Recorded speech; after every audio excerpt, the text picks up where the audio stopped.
Je posais la question à nos auditeurs avant 18h, peut-on faire confiance aux politiques pour lutter contre le réchauffement climatique? J'ai l'impression que les appels comme les vôtres, ils sont très louables évidemment, mais qu'ils ne font pas avancer grand-chose.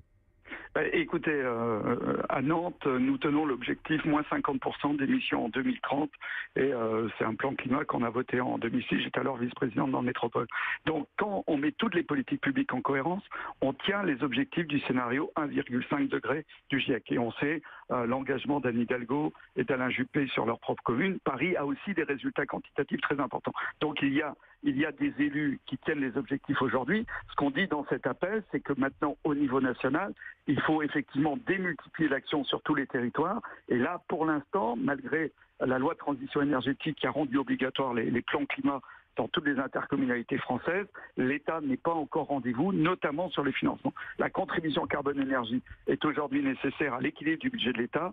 Cet argent-là ne redescend pas sur les territoires pour la transition climatique. Ronan Dantec, on est d'accord, cet appel au sursaut politique, et puis d'ailleurs les marches pour le climat demain, où l'on voit la population, des gens de la société civile, sortir dans la rue, manifester pour défendre le climat. On est d'accord que la lutte contre le réchauffement climatique va passer par des mesures qui seront forcément impopulaires.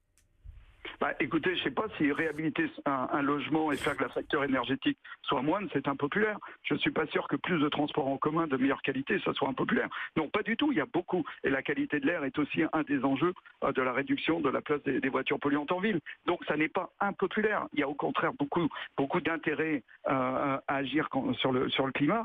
On connaît les solutions. Moi, je préside une association internationale qui justement analyse ce qui se passe dans le monde. Il y a aujourd'hui des pays qui réduisent leurs émissions, la Suède, le Danemark, des villes qui ont de grands résultats. La Californie a aussi montré son savoir-faire. On sait faire, simplement, effectivement, on n'en fait pas encore une véritable priorité politique. C'est-à-dire, je pense que les citoyens qui descendent dans la rue ne disent pas encore assez clairement à leurs responsables politiques avant de voter. C'est aussi d'abord sur le climat que je vais voter parce que c'est l'avenir de mes enfants. C'est-à-dire que nos sociétés vont effectivement vers la catastrophe. Elle n'est pas inéluctable. C'est ce qu'a redit le GIEC dans son rapport. Si on agit à la hauteur des enjeux, on peut y arriver. Mais il faut y aller maintenant très vite.